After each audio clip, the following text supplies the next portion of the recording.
সুস্থ পরিবেশ গঠনের বার্তা নিয়ে পানপুর চ্যালেঞ্জ কাপ। গ্রামীণ হাওড়ার ভান্ডারগাছা গ্রাম পঞ্চায়েতের অন্তর্গত পানপুর স্কুল মাঠে একদিন ব্যাপী 8 দলীয় নকআউট ফুটবল প্রতিযোগিতা পানপুর চ্যালেঞ্জ কাপ অনুষ্ঠিত হয়। আয়োজক ছিলেন পানপুর 9C এর সুজিত কুমার ঘোষ। খেলার মূল উদ্দেশ্য ছিল শিশু কিশোর যুবকদের মোবাইল আসক্তি থেকে সরিয়ে আনা এবং পরিবেশ রক্ষার বার্তা পৌঁছে দেওয়া। প্রতিযোগিতায় অংশ নেয় Amta 7 star, bachelor 7 star, SM enterprise, Uluberia metro club, Nabajagaran Sangha, classic caterer, Khalna Khelaghar ও ডোমজুর জনতা গ্যারেজ। চূড়ান্ত খেলায় ডোমজুর জনতা গ্যারেজ আমতা 7 স্টারকে হারিয়ে চ্যাম্পিয়ন হয়। বিজয়ী ও পরাজিত দলকে ট্রফি, নগদ অর্থ ও উপহার দেওয়া হয়। এছাড়াও শ্রেষ্ঠ খেলোয়াড়দের পুরস্কৃত করা হয়। একই দিনে PBF একাডেমির উদ্যোগে আন্ডার-15 চ্যালেঞ্জ কাপের ফাইনালে রাকেশ একাডেমি বিজয়ী এবং ভান্ডারগাছা নবজাগরণ সংঘ রানার্স হয়। অনুষ্ঠানে উপস্থিত ছিলেন স্থানীয় জনপ্রতিনিধি, সমাজসেবী ও শিক্ষাবিদরা। আয়োজক সুজিত ঘোষ জানান, আমাদের মূল বার্তা মোবাইল ছাড়ো, মাঠে ফেরো, গাছ লাগান, প্রাণ বাঁচান। ডোমজুর জনতা গ্যারেজ, হিজাজপুর জনতা গ্যারেজ, হিজাজপুর জনতা গ্যারেজ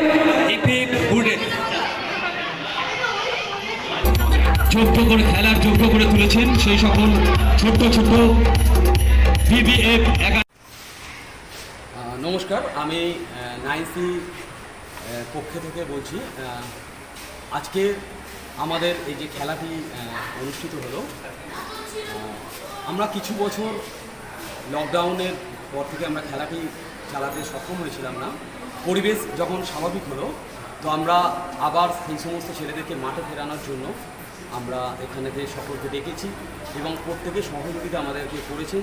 আমাদের মেন মোটো হচ্ছে যে মোবাইল ছাড়ো, মাঠে ফেরো, গাছ লাগান, প্রাণ বাঁচান, ভূগর্ভস্থ জল অপচয় বন্ধ করুন, পরিবেশ ভারসাম্য বজায় রাখুন, বন্যপ্রাণী সংরক্ষণ করুন।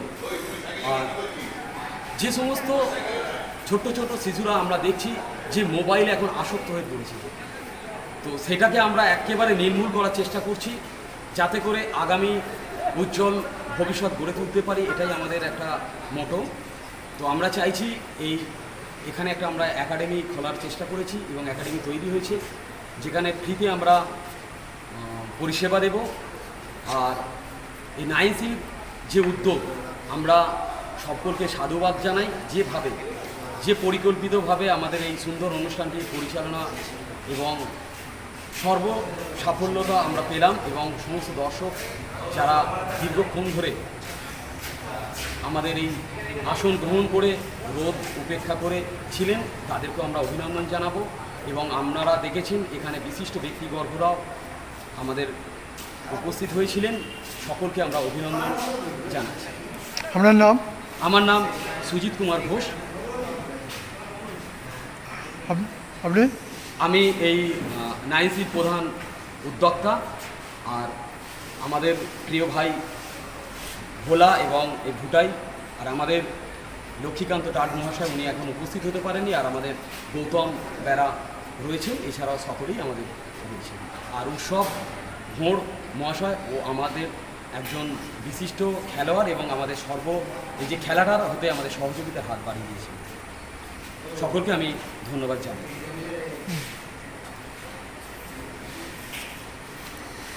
নমস্কার।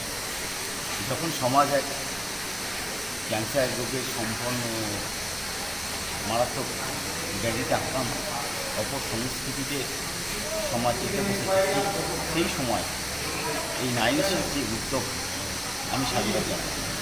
আমি গর্ব করি 9C ক্লাবে আমি আছি, এটা আমি গর্ব করি। আমরা সবাই বললাম হয়তো সমাজ হায় হায় যেতে বসল, কিন্তু এই প্রতিকূল পরিস্থিতি, এই গরমের দাবদাহকে উপেক্ষা করে যে সমস্ত খেলোয়াড়রা উপস্থিত হয়েছে, কোনো ফরেনার ছিল না, কিন্তু খুব বেশি খেলোয়াড় ছিল, খুব আমরা উপভোগ করেছি। এখনও এই খেলোয়াড়রা যারা আমাদের খেলা উপহার দিয়েছে, আমি কৃতজ্ঞ, এবং 9Cর মতো সংগঠনকে আমি কৃতজ্ঞতা জানাই তাদের এই আয়োজনকে। তাই আমি 9C ক্লাবের শ্রীবৃদ্ধি কামনা করি, এবং সর্বোপরি তাকে যারা সাপোর্ট করেছে, এবং এই ক্লাবের যে মোটো মোবাইল ছাড়ো, মাঠে ফেরো, গাছ লাগাও, প্রাণ বাঁচাও, আমি একমত, দ্বিধাগ্রস্ত নেই। সকলে একসাথে আমরা আবার সমাজকে ফেরার উদ্যোগ নিই। সকলে ভালো থাকুন। আজকে হয়তো আমরা এই কয়েকদিন মিলে এই অনুষ্ঠানটা আয়োজিত করেছি, কিন্তু এর পিছনে যারা লুকিয়ে আছে এই অনুষ্ঠানটা আয়োজিত করার জন্য, তারা আমার থেকে অনেক বড় অবদান করে। এদের মধ্যে আমাদের সব থেকে প্রিয় দাদা আছে লক্ষ্মীকান্ত চাট মহাশয়, আরও গাছের মানুষ আমাদের গৌতম বেরাম মহাশয়, আমাদের দাদা সমতুল্য। এদের ছাড়া আমরা এই অনুষ্ঠান কখনো সাফল্যমণ্ডিত করতে পারতাম না। তো এনারা আমাদের সহযোগিতা যেমনভাবে করেছেন, আশা করি যে বিগত বর্ষে যে খেলাগুলো আমরা অনুষ্ঠিত করব বা সমাজের প্রতি যে দায় স্বীকারটা আমরা করব, এনাদেরকে সেরকম পাশেই আমরা পাবো। তো এই মতো বর্ষায় যে খেলাটা অনুষ্ঠিত হয়েছে শুধু খেলা নয়, এটা আমাদের নবপ্রজন্মকে একটা নতুন দিকে ফেরানোর চেষ্টা। এই যেমন আমাদের বার্তা আছে ফোন ছাড়ো, মাঠে ফেরো, এটা আমাদের মহৎ এখন উদ্দেশ্য, যাতে নবসমাজ সমস্ত কিছু ভুলভ্রান্তি দিক ত্যাগ করে মাঠে ফিরতে পারে এবং একটা শুধু খেলা তো নয়, খেলা মানে একটা চরিত্র গঠন। এই খেলার মাধ্যমে যাতে একটা চরিত্র গঠন করতে পারে, সেটা আমাদের সর্বপরিকল্পিত এবং আশাবাদী। আপনার নাম? পারবো জানি না, কিন্তু আমরা চেষ্টায় আছি। আমার নাম গৌতম কাঁঠাল, আমি একটা 9C উচ্চতম কর্মী।